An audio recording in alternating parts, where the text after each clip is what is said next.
those things have worked on your mind. કે લગ્ન બહુ સફળ થતા નથી, આવું ધીરે ધીરે ધીરે ધીરે QED થઈ ગયું. પણ સવાલ એ છે કે લગ્નો કેમ સફળ થતા નથી? કેમ તમને થોડા સમયથી એવું વધારે જોવા મળે છે કે લોકો છૂટા પડી જાય છે, લોકો સાથે નથી રહેતા, બહુ જ ક્વેશ્ચન માર્ક્સ છે, બહુ ઝઘડા છે, બહુ ઇમોશનલ સ્ટ્રેસ છે, બહુ ટ્રેપ્સ છે? આવું કેમ થાય છે? એનો કોઈની પાસે જવાબ છે? કોઈ કેન સમબડી સે what is the reason why marriages are not working out today? Yes, darling. See, independence and adjusting have nothing to do with each other. Adjustment has nothing to do with independence. What is independence according to you? કમાવું, તમને ગમે એમ જીવવું, તમને ગમે એવા કપડાં પહેરવા, તમને ગમે એ ખાવું, તમારા અંગત મિત્રો હોવા, તમારી સાંજ તમને તમારી રીતે ગાળવા માટે અઠવાડિયામાં 2 દિવસ મળવા જોઈએ. આને જો તમે સ્વતંત્રતા કહેતા હો તો એને એડજસ્ટમેન્ટ સાથે કોઈ નિસ્બત જ નથી. જ્યાં પ્રેમ હોય ને ત્યાં એડજસ્ટમેન્ટ આપોઆપ થઈ જાય.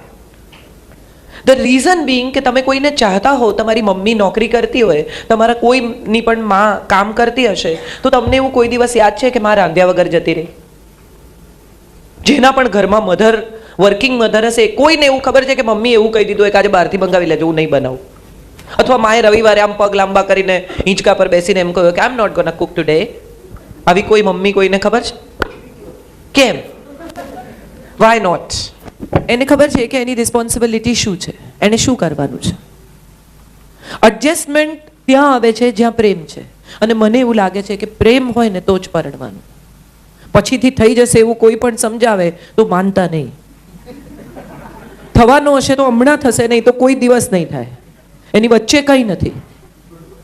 એક માણસ સાથે આખી જિંદગી જીવવાની તૈયારી છે ને, એ સૌથી પહેલા તો ઓનેસ્ટીના પાયા પર કરજો. Be very honest, be what you are. આપણે બધા જે કાજોલને જોઈએ છે, જે ઐશ્વર્યા રાયને જોઈએ છે, આપણને બધાને બહુ ગમે. કેમ? તો કે એના પર મનીષ મલ્હોત્રાએ કામ કર્યું છે, અને મિકી કોન્ટ્રાક્ટરે કામ કર્યું છે, અને બહુ રૂપાળી. If she is standing there you find her so beautiful and the best in the world. પણ અજય દેવગને કે અભિષેકે તો એને સવારે ઉલ્લી ઉતારતી જોવાની છે, કરીને ઉલ્લી ઉતારતી હોય ત્યારે જોવાની છે. આમ વાળ ઊભા થઈ ગયા એના મૂંગમાંથી ઉઠીને આવે ત્યારે જોવાની છે. એના ઘસાયેલા ટી શર્ટ સાથે, એના નાઇટ ડ્રેસમાં ક્યાંક કાણા હોય એવી એને જોવાની છે. અને જો એવી પ્રેમ કરી શકાય ને તો માનજો કે સાથે જીવી શકાશે. સરસ તૈયાર થયેલી, મેકઅપ કરેલી, આઈલાઇનર કરેલી, ઇસ્ત્રીવાળા કપડાં પહેરેલી ગમે તો એની સાથે કોફી પી શકાય, એની સાથે જીવી ન શકાય. જીવવા માટે સૌથી પહેલા તો ઓનેસ્ટી જોઈશે. રૂપાળી છે કે નહીં એ બહુ મહત્વનું નથી, સમજદાર છે કે નહીં એ બહુ મહત્વનું છે. એવી જ રીતે છોકરો કેટલો સારો દેખાય છે, એનું બેંક બેલેન્સ શું છે, એનું ફેમિલી બેકગ્રાઉન્ડ શું છે, એ બધા ક્રાઇટેરિયાઝ ઇમ્પોર્ટન્ટ છે, પણ એટલા ઇમ્પોર્ટન્ટ નથી. તમે એની સાથે જીવી શકશો, કાલે આ ફેમિલી બેકગ્રાઉન્ડ નહીં હોય તો શું કરશો? કાલે આ બેંક બેલેન્સ ન પણ હોય. હમણાં જ અમદાવાદમાં એક મોટી હોસ્પિટલના ડોક્ટરે ક્રૂડ ઓઇલમાં ટ્રેડ કર્યું અને એના અબજો રૂપિયા ડૂબી ગયા. And he had to put his hospital on lease with somebody, Kotak Mahindra સાથે. અને અત્યારે જેટલું કામ કરે છે એની હોસ્પિટલમાં એ બધા પૈસા કોટક મહિન્દ્રાને ચૂકવી રહ્યો છે. એના પરિવારને ખાલી પગાર મળે છે. પત્ની ડોક્ટર જોઈને પરણી હશે, પત્ની ફેમિલી બેકગ્રાઉન્ડનું, હોસ્પિટલનું, 3 પેઢીઓનું હોસ્પિટલનું બેકગ્રાઉન્ડ જોઈને પરણી હશે. હવે કયું બધું તો માણસ નહીં ગમે? પૈસાથી જિંદગી છે? તો મારે એક સાદો સવાલ પૂછવો છે કે તમારી પાસે બહુ પૈસા છે, તમે એવા છોકરાને કદાચ આકાશ લોકા સાથે એન્ગેજમેન્ટ તોડી નાખે અને તમારી સાથે કરે, પછી પહેલો સવાલ કે તમારી તિજોરીમાં કેટલા કેશ, કેટલા ડાયમંડ્સ, કેટલા પૈસા છે, તમારો બેડરૂમ અદ્ભુત છે, આખો બંગલો હમણાં તો આપ્યો પેલી ઈશાને, પિરામલે, એ બધાની સાથે તમારા બેડરૂમમાં તમે જે મિનિટે પ્રવેશો છો એ મિનિટે તમારી પાસે જેટલા પૈસા છે બધા ખર્ચીને ઊંઘ ખરીદી શકશો? 2 કલાકની ઊંઘ ખરીદી શકે છે કોઈ? હા કે ના? સારામાં સારું ખાવાનું બન્યું હોય, 5 શેફ હોય તમારા ઘરમાં, અને 5 શેફ તમારે આમ ઊભા હોય અને તમારા માટે તમે કોઈ કરવા તૈયાર હોય, તમે ભૂખ ખરીદી શકો છો? અને ત્રીજો સાદો સૌથી છેલ્લો સવાલ, અહીંયા બહાર મિલેનિયમ ક્લબની બહાર એક માણસ બેસી અને રડતો હોય તો એને કેટલા લોકો પૂછવા જાય કે ભાઈ શું થયું, પૈસા પડી ગયા, એક્સિડન્ટ થયો કે બીજો પ્રશ્ન થયો, તને કંઈ હેલ્પ કરીએ? અને એકલો રડતો હસતો હોય તો? એક માણસ એકલો બેસીને હસતો હોય, કેટલી વાર સુધી એ હસી શકે? થોડી વારમાં એમ્બ્યુલન્સ આવે કે એકલો હસે છે. સાદી બેસિક જિંદગીના પાયાની વાત એ છે કે હસવા માટે, સુખી થવા માટે, મજા કરવા માટે જોડે એક જણ જોઈશે. એકલા મજા નહીં કરી શકાય. અત્યારે બહુ મજા આવે. કેટલા બધા લોકો એવું કે મારે તો કોઈની જરૂર નથી, હું તો એકલો ટ્રાવેલ કરું છું, હું તો એકલી ટ્રાવેલ કરું છું, મને તો ઉલટાના માણસો ગમતા જ નથી. ઇન્ટરેસ્ટિંગ છે આ ફેક્ટ. મેં પણ આવું કહ્યું છે મારી જિંદગીમાં. મેં સંજયને પૂછેલું, મારા હસબન્ડને, તારે પરણવું શું કામ છે મારી જોડે? આજથી 25 વર્ષ પહેલા અમે એ જ ઘરમાં સાથે રહેતા હતા જે ઘરમાં અમે પરણ્યા. 1 વર્ષ જોડે રહીને પછી અમે લીગલ વેડિંગમાં દાખલ થયા 25 વર્ષ પહેલા. અને ત્યારે મેં એને પૂછેલું કે કેમ પરણવું છે, અને ત્યારે એણે મને બહુ સરસ જવાબ આપેલો. હું એવું માનું છું કે આ જવાબ દરેક માણસ માટે સાચો છે. એણે મને એવું કહેલું કે હું સવારે આંખ ખોલું ને ત્યારે મને તને બાજુમાં જોવી છે આખી જિંદગી. આ બહુ બહુ સરસ જવાબ છે જિંદગીનો. આજે નહીં, આવનારા 25, 30, 35, 40 વર્ષ સુધી એક માણસ તમારી બાજુમાં સૂતો છે અને સૂતી છે, અને તમારે આંખ ખુલે ત્યારે કોઈક તો છે કે જે તમારી રાહ જોઈ રહ્યું છે. ઘર અંદરથી કોઈ ખોલે છે, તમારે કાયમ ચાવીથી બહારથી નથી ખોલવાનું.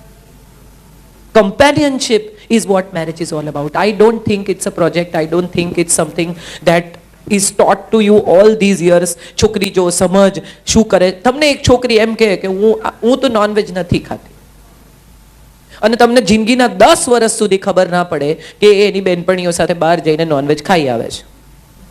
પણ એ 10 વર્ષ દરમિયાન તમારી ને એની રિલેશનશિપ એટલી અદ્ભુત છે. You have been the best of the friends. You have loved each other. You have lived with each other so happily. She has taken care of your family. So do you think this one thing that she has not told you will create a problem in life?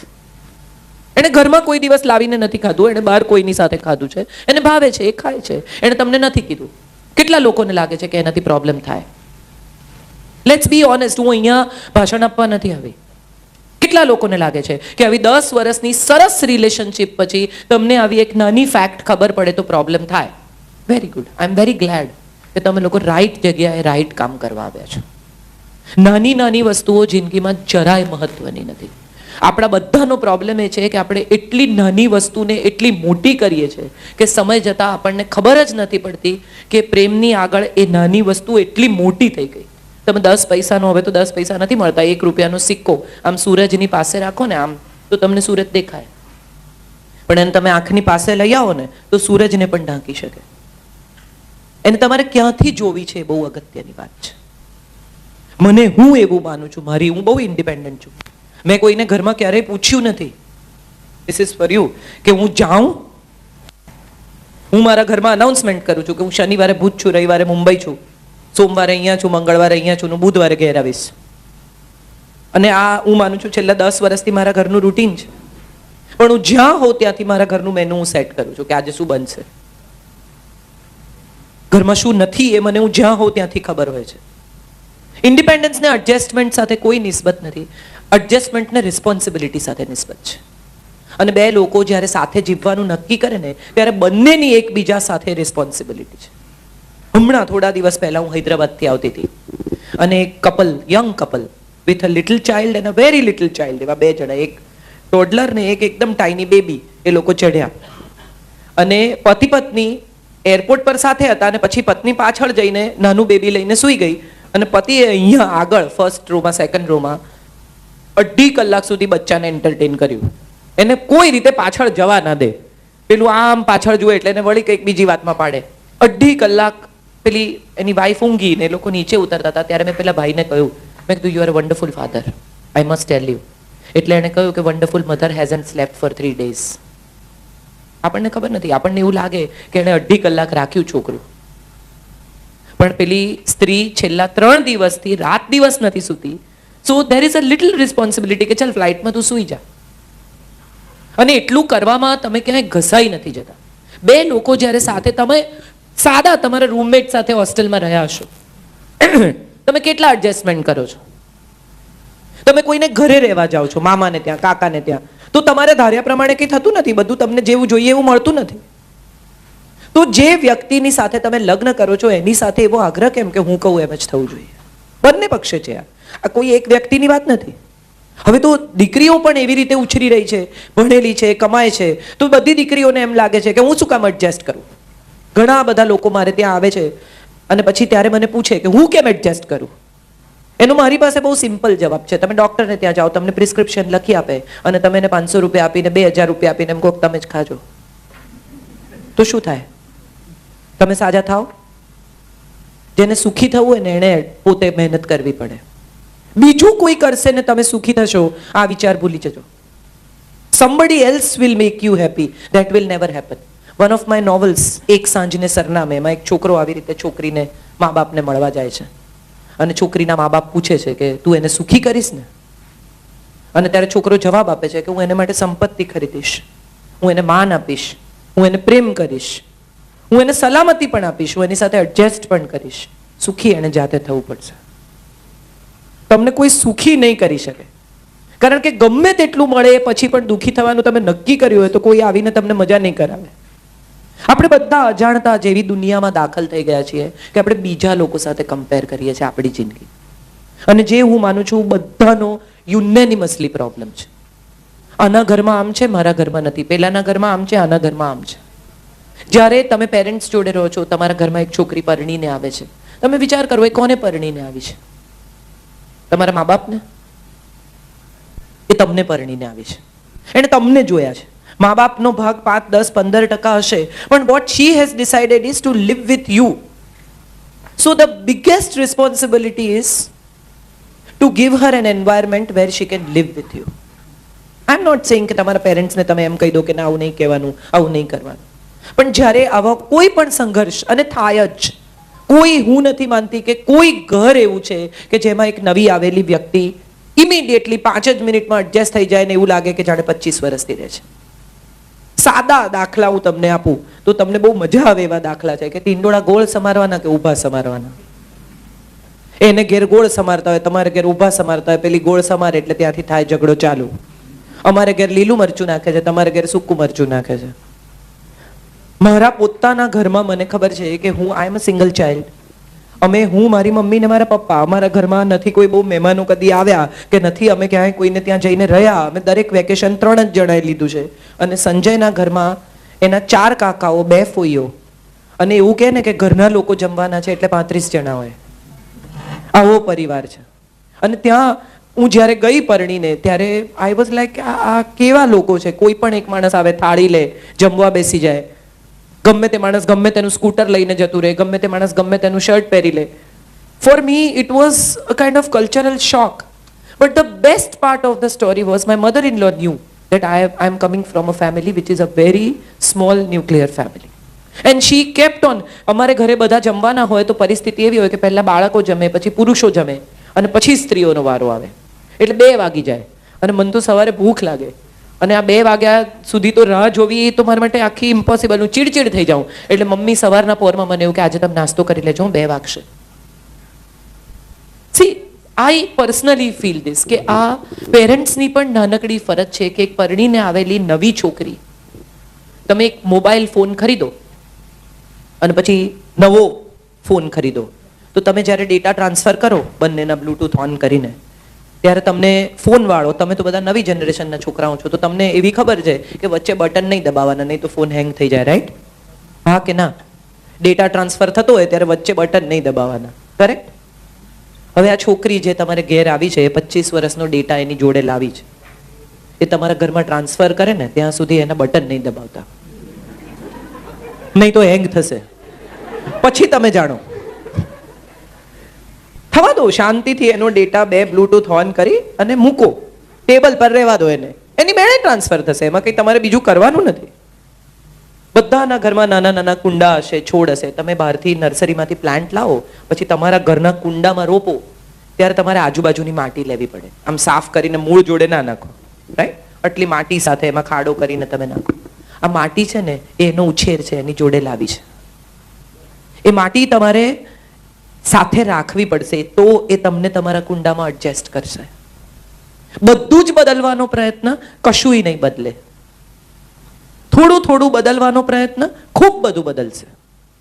હવે કાલથી સવારે 6:30 વાગે ઉઠવાનું એવું જો તમે એને કહી દો તો એનું પહેલું રિએક્શન એવું આવશે કે નહીં ઉઠું જા. પણ જો તમે એમ કહો કે બધા 6:30 ઉઠે છે, 7 સવા 7 બધા ચા પીએ છે, તું આવીશ, બધાને ગમશે. દુનિયાનો કયો માણસ, તમે ઘરમાં એક નાનું પેટ પણ લાવો ને તો એ પણ એની આદતો લઈને, એનો ઉછેર લઈને આવે છે. તમારે એને ટ્રેનરને ત્યાં મોકલવું પડે છે કે આ અમારા ઘરનું એડજસ્ટમેન્ટ છે, તમે એને શીખવો. તો આ તો 25 વર્ષ સુધી જીવેલી, ભણેલી, પોતાની જાતે જિંદગીમાં એડજસ્ટ થયેલી, આગળ વધેલી છોકરી છે. એના ઉપર કશું પણ ઇમ્પોઝ કરવાથી વિદ્રોહ થશે. અને એને પ્રેમથી તમે જે પણ કહેવાનો પ્રયત્ન કરશો, એ જ રહેવા જ આવી છે ને. કોઈ એકતા કપૂરનું પિક્ચર તો છે નહીં કે તમારે ઘેર આવીને એવું નક્કી કરીને આવી છે કે આ બધાની વાટ લગાવું. એવા કોઈ વિચાર સાથે તો એ આવી જ નથી. એને રહેવું છે માટે આવી છે. અને હું હંમેશા કહું છું કે લગ્નમાં છૂટા પડવાના 100 કારણ હોય છે અને સાથે રહેવાનું એક જ કારણ હોય છે, તમે એકબીજાને પ્રેમ કરો છો. બીજું કંઈ કારણ નથી સાથે રહેવાનું. If two people love each other, nothing can separate them. And two people don't love each other, nothing can keep them together. કોઈ પ્રોજેક્ટ નથી આ. હવે મારે જે વાત કરવી છે થોડી ટેકનિકલ વાત કરવી છે. શું છે લગ્ન? What is it about? કેમ આપણા દેશમાં આ સંસ્થાનું આટલું બધું મહત્વ છે? કેમ મા બાપ એમ કહે છે કે લગ્ન કરો, લગ્ન કરો, ઘરમાં વહુ લાવો, ગૃહલક્ષ્મી કેટલા બધા આનંદથી લઈ આવે. નવા નવા એન્ગેજમેન્ટ થયા હોય ને છોકરી અવર જવર કરતી હોય ઘરમાં અને સાસુનું કબાટ ખોલે ને કે મમ્મી કેટલી ફાઇન સાડી છે, એટલે કે બધું તારું જ છે ને બેટા. અને પછી લગ્ન થઈ જાય, 1-2 વર્ષ થાય ને કે મમ્મી સાડી પેલી મને બહુ ગમે છે મારે પહેર. ના ભાઈ તું બહુ નીચી પહેરે છે. શું બદલાઈ જાય છે? એવું શું થાય છે કે બે લોકો વચ્ચે કશું કેવું બને છે કે જે એમને બદલી નાખે છે? એમણે કહ્યું ને તોરલબેને કે લિસ્ટ બનાવો તમારા એક્સપેક્ટેશનનું. કોઈ લિસ્ટ ના બનાવો. એવું નક્કી કરો કે તમે શું આપવા તૈયાર છો. Don't make a list of expectations, make a list of what you can give. હું આનાથી વધારે કંઈ નહીં આપી શકું એવું તમે નક્કી કરી લો. મને બુધવારની સાંજ મારા મિત્રો સાથે બહાર જવા જોઈએ છે, હું બુધવારની સાંજ તને નહીં આપી શકું. મેક શ્યોર, કહી દો. બાકીનું આખું અઠવાડિયું તારું.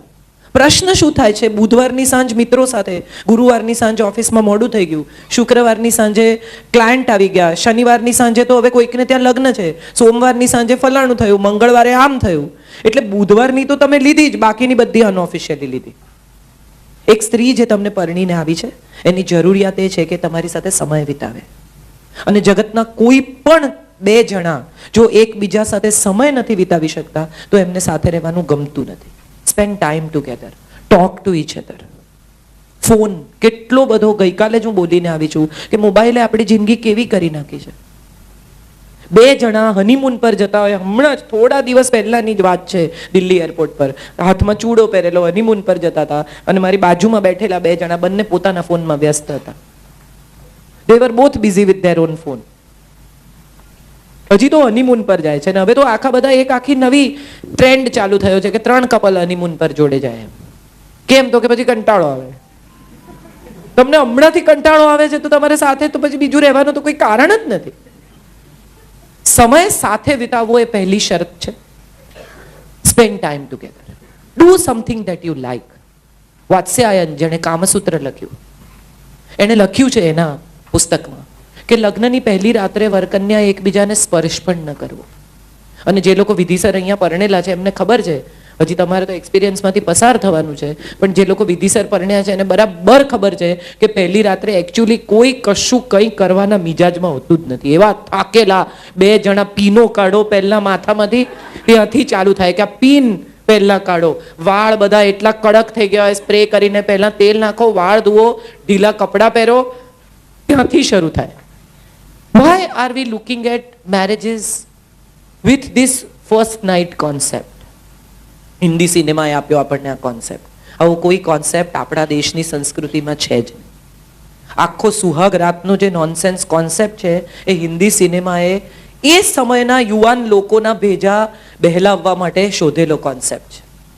હવેના છોકરાઓ સાથે સેક્સ એટલું બધું ભયાનક પરિસ્થિતિમાં છે જ નહીં. ત્યારે તો એવું હતું કે આઈ લવ યુ કે એનો અર્થ જ એમ કે વિલ યુ મેરી મી. એમાં પછી વચ્ચે કંઈ તમારી જેમ બ્રેકઅપ નામનો શબ્દ અમે શોધ્યો જ નહોતો. આ તો હમણાં છેલ્લા 20 વર્ષથી શોધાયો છે કે એક એવું પણ ઓપ્શન અવેલેબલ છે.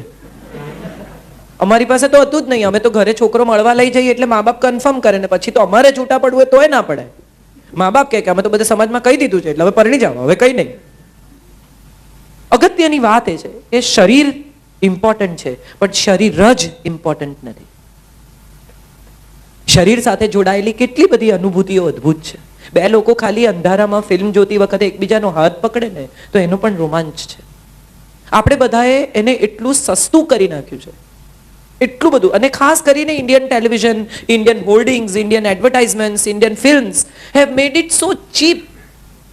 Otherwise, if you think about it, it is such a wonderful feeling that two people get together and start a family.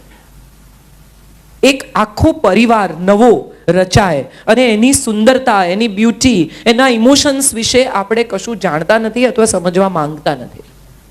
હું તો બહુ જ પક્ષમાં છું લગ્નના, અને હું એવું બહુ દ્રઢપણે માનું છું કે લગ્ન કરો તો જ સમજાય કે આ કેટલી સુંદર રિલેશનશિપ છે. કોઈ તમારી સાથે રાત દિવસ રહે, કોઈ તમારી કાળજી કરે. તમે વિચાર કરો કે તમે પથારીમાં સૂતા હો, રાત્રે તાવ ચડે તો તમારી બાજુમાં સૂતેલા માણસને ખબર પડે કે તમે બીમાર છો. તમે સાવ એકલા રહેતા હો 5 BHK માં, તમારું સર્વન્ટ ક્વાર્ટરમાં બહાર માણસ સૂતો હોય રૂમની, તો તમારે ફોન કરીને બોલાવવો પડે. હમણાં જ મારો એક ભત્રીજો એકલો રહે છે, પરણ્યો નથી, અને પોતે જાતે વાસણ ઘસતો હતો અને ચસક આવીને એનો ફોન ડાઇનિંગ ટેબલ હતો તો ક્રાઉલિંગ કરીને ગયો ડાઇનિંગ ટેબલ સુધી, અને અમે બધા એને સમજાવતા હતા કે પરણી જાય. એવું નથી કે કોઈ એક વ્યક્તિ તમારી કાળજી કરે એટલું જ પૂરતું છે, તમને પણ કોઈની કાળજી કરવાની મજા આવે. આપણે બધા કેરિંગ લોકો છીએ. પ્લાન્ટ્સને પાણી છાંટીએ, પેટને વાલ કરીએ. We are all emotional people. We are not the kind of people who will not feel anything for anybody. પડોશીને ત્યાં કોઈ વૃદ્ધ અંકલ હોય તો તમે બધા જતા આવતા, કેમ છો અંકલ, કેમ પૂછે છે લોકો. આ કેરિંગ કરવાની તમારી ઇનર વિશ છે, વોન્ટ છે, ડિઝાયર છે કે કોઈકની કાળજી લેવી પણ આપણને ગમે છે, અને કોઈ આપણી કાળજી કરે એ પણ આપણને ગમે છે. આ બહુ બ્યુટીફુલ ફિલિંગ છે. કોઈને સમર્પિત થવું, કોઈને શું ભાવશે. તમે બધા તમારા પેરેન્ટ્સને જોયા હશે, અને અમારા પણ લગ્નો જે આજથી 25-30 વર્ષ પહેલાના લોકોના લગ્નો છે એમાં તમે સમજી શક્યા હશો. તારા પપ્પા ફલાણું નહીં ખાય, આવું મમ્મી એકદમ દ્રઢતાથી કહી દે. કેવી રીતે ખબર પડી? પપ્પા ઘરમાં આવે ને ચપ્પલ કાઢે ને મમ્મી એમ કે આજે રહેવા દેજો, નથી ઠેકાણું. કોઈ કંઈ બોલ્યું નથી, અને છતાં એને કેવી રીતે ખબર પડી કે કંઈક તો છે, આજે બગડ્યું છે. અને પપ્પા ઘરમાં દાખલ થઈને તરત પૂછે કેમ તારે માનું મોઢું ચડેલું છે. કેવી રીતે ખબર પડી? આ બે જણા વચ્ચેનો મૌન સંવાદ છે જે ક્રિએટ કરવાનું છે. લગ્ન એ માત્ર પરિવાર, બેંક બેલેન્સ, એજ્યુકેશન, MBBS ના લગ્ન MBBS જોડે. મને તો ઘણીવાર કંકોત્રીમાં ડિગ્રી જોઉં ને ત્યારે મને એમ થાય કે શેને માટે લખી છે એને. MBA ના લગ્ન BTech જોડે. BTech નહીં હોય તો પણ એ કેટલો સરસ માણસ છે, ઇમ્પોર્ટન્ટ છે. ધીરુભાઈ BTech નહોતા, એને રિલાયન્સ ઊભું કર્યું. એનામાં કેટલી મહેનત કરવાની તાકાત છે એ ઇમ્પોર્ટન્ટ છે. કેટલો પ્રામાણિક છે એ ઇમ્પોર્ટન્ટ છે. એ કેટલા સપના જોઈ શકે છે એ ઇમ્પોર્ટન્ટ છે. અને એ સપના જુએ છે તો એમાં તમને ઇન્ક્લુડ કરે છે કે આ સપના એના એકલાના જ છે. ક્યાંક એના સપનામાં એ તમને પણ સાથે જુએ છે કે મારે તને દુનિયા બતાવવી છે, તારી જોડે મારે એફિલ ટાવર પર ઊભા રહેવું છે. આવું કહે છે કે એમ કહે છે કે આપણે યાર પેરિસ જવું છે. This is very important. આ ઝીણી ઝીણી વસ્તુઓ નોટિસ કરવાની છે. જ્યારે તમે કોઈની સાથે વાત કરો, જ્યારે તમે કોઈની સાથે ચર્ચા કરો, તમે હવે મળશો બધા એકબીજાને, ત્યારે એને તમે પૂછો કે તારું સપનું શું છે. અને જો એ સપનામાં એમ કે મારે દુનિયા જોવી છે તો એનો અર્થ એમ છે કે એના સપનામાં ક્યાંય તમે નથી. અને એમ કે મારે મારી પત્ની સાથે દુનિયા જોવી છે તો એના સપનામાં ક્યાંક તમે છો. કોઈ છોકરી એમ કે મારે મારો ઇન્ડિપેન્ડન્ટ બિઝનેસ કરવો છે તો એના સપનામાં તમે નથી. પણ એ જો એમ કે મારે મારા હસબન્ડના બિઝનેસમાં એની સાથે રહી અને મારો બિઝનેસ કરવો છે તો એના સપનામાં તમે છો. બહુ સરસ લગ્નના 7 વચન. કેટલા લોકોને ખબર છે, મને નથી ખબર. પણ માતા પિતા જ્યારે તમારા પેરેન્ટ્સ પણ લગ્ન વિશે વિચારે છે ને ત્યારે એ લોકો ટ્રોઝો કોણ કરશે ને લગ્ન ક્યાં કરશે ને શું પહેરશે ને ક્યાં કયો હોલ ને બ્લુસી બુક કરાવી દો કારણ કે પછી મળતો નથી. આવા બધા કરતા મને એવું લાગે છે કે માતા પિતાએ પણ છોકરાઓ સાથે બેસીને થોડીક લગ્ન વિષયક ચર્ચા કરવી જોઈએ. બહાર હવે અમે જોવાનું શરૂ કરવાના છીએ એ કહેતા પહેલા ઘરમાં થોડીક સાંજ એવી વીતવી જોઈએ કે માતા પિતા પોતાના લગ્નના એક્સપિરિયન્સ શેર કરે. છોકરાઓને પૂછે કે તમારે શું જિંદગીમાં કરવું છે, કેવી છોકરી ગમે. અને કેવી ગમે એ તો બરોબર છે, મને તો અમિતાભ બચ્ચન જોડે પરણવું હોય પણ એણે પણ મારી જોડે પરણવું પડે. આમાં લગ્ન 2 જણા વચ્ચે થાય છે, એ સૌથી અનફોર્ચ્યુનેટ બાબત છે. એટલે મને તો બધું ગમે, પણ મને જે ગમે છે એ સામેની વ્યક્તિને ગમે છે કે નહીં એ પણ બહુ ઇમ્પોર્ટન્ટ છે. કેટલા બધા લોકોને હું એવા ઓળખું છું કે જે લોકોને ક્લાસિકલ મ્યુઝિક ગમતું હોય, એની પત્ની પરાણે એની સાથે જાય અને પછી સૂઈ જાય સેકન્ડ રોમાં. કેમ? તો કે ના, એકલા નહીં જવા દેવાના. શેને માટે? તમને શોખ નથી, ના જાઓ. બાજુમાં સૂતેલા માણસને જોઈને જેટલું ઇરિટેશન થાય એ ઇરિટેશનમાંથી જ પછી પાછા આવતા ઝઘડો થાય કે તને ના ગમતું હોય તો શું કામ આવે છે, કે ના તમે જ કીધું તું ચાલ એટલે આવી, અરે કે મેં તો એમ જ કીધું તું. અહીંથી શરૂ થાય આર્ગ્યુમેન્ટ. પત્નીને first day first show Hindi film જોવાનો શોખ છે, પતિ નથી જોતો, મારાથી હિન્દી ફિલ્મ સહન નથી થતી, અને પછી છતાંય એની સાથે જાય અને આખું પિક્ચર કે આ કેટલું ખરાબ છે, આ કેટલું ખરાબ છે એ જોવા માટે સાથે આવ્યા છે. આમ પણ ફિલ્મ તો બે લોકો એકલા જ જોતા હોય છે ને, એકબીજાને તો જોતા નથી, બધા ત્યાં જ જુએ છે, હા કે ના? તો એનો અર્થ એમ થયો કે તમારી બાજુમાં કોણ છે એ મેટર નથી કરતું, તમને મજા આવે એવા લોકો સાથે જાઓ. અગત્યનું એ નથી કે બંનેના શોખ એક છે કે નહીં, અગત્યનું એ નથી કે બંનેના ટેસ્ટ એક છે કે નહીં, અગત્યનું એ પણ નથી કે બંને જણાને એક જ વસ્તુઓ ગમે છે કે નહીં. અગત્યનું એ છે કે સામેનાને શું ગમે છે એ ઓળખીને તમે એ સામેનાના ગમા સાથે તમારી જાતને એડજસ્ટ કરવા તૈયાર છો કે નહીં. Here your matter comes in. એને ગમે છે તો એ જાય છે, એનો અર્થ એવો નથી કે તમારે ભેગા ઢસડાવવું. કેટલી બધી દીકરીઓ હમણાં મને કહે છે કે અમે બોરીવલ્લી નહીં પરણીએ. સાઉથ બોમ્બેની દીકરીઓ હોય, એની મમ્મીઓ કે એને સમજાવો, બોરીવલ્લીનો એટલો સરસ છોકરો, એ લોકો પાસે બંગલો છે કાંદીવલીમાં, બોરીવલ્લીમાં, પણ એને નથી જવું. ત્યારે એક સવાલ એવો આવે છે કે જગ્યા અહીંથી સાઉથ બોમ્બેમાં રહ્યા પછી કદાચ તમને કાંદીવલી બોરીવલ્લી ન ગમે, I can understand, but at the same time south બોમ્બેનો છોકરો સારો જ હશે અને તમને ગમશે જ. તમને બહાર નહીં ગમે એ મુદ્દો અગત્યનો છે કે તમને ઘરમાં નહીં ગમે એ અગત્યનું છે. વધારે સમય તમે ક્યાં વિતાવવાના છો? તમે જ્યાં જે માણસની સાથે રહેવાના છો એ જ્યાં રહે છે એ તમને મજા આવે એવી જગ્યા છે કે નહીં, which is according to me is very important. એ સારું કમાશે, સારા પૈસા કમાશે તો કદાચ તમે અમદાવાદમાં શિફ્ટ બી થઈ શકો, તમે બરોડા પણ શિફ્ટ થઈ શકો, તમે બીજે ક્યાંય પણ શિફ્ટ થઈ શકો, કદાચ શક્ય છે તમે સાઉથ બોમ્બે પણ શિફ્ટ થઈ શકો. પણ માણસ સાથે જીવવાનું છે, એરિયા સાથે, મકાન સાથે નથી જીવવાનું. આ બહુ મહત્વની વાત છે જે આપણે બધા ક્યાંક કશેક મટીરિયાલિસ્ટિક ફેસિલિટીઝ સાથે જિંદગીને જોડતા થઈ ગયા છે. આપણે બધાને લાગે છે કે ફેસિલિટી નહીં હોય તો નહીં જીવી શકાય. હું એવું સમજી છું કે ગમે તેટલી ફેસિલિટી વચ્ચે પણ જો માણસ નહીં ગમતો હોય તો નહીં જીવી શકાય. સૌથી અગત્યનું એ છે કે બે લોકો એકબીજા સાથે સુખી હોય. ક્યાં સુખી છે, કેમ સુખી છે એ બહુ મહત્વનું નથી. હમણાં તારાચંદ બડજાત્યાના દીકરાનો ઇન્ટરવ્યુ હતો, સુરત બડજાત્યાનો, મને ખબર નથી કેટલા લોકોએ જોયો. એણે ઇન્ટરવ્યુમાં એને પૂછ્યું કે તું આ બધી ફેમિલી ફિલ્મો બનાવે છે, ફેમિલી રમે છે દરેક પિક્ચરમાં, તો સવાલ એ છે કે તું આ જે ફિલ્મો બનાવે છે એ ફિલ્મો વિશે તારે શું કહેવું છે? તને એવું ખરેખર લાગે છે કે બધા પરિવારો આટલા સુખી હોય છે, બધા પરિવારોમાં આવા જ પ્રકારની હેપી ગો લકી સિચ્યુએશન્સ હોય છે?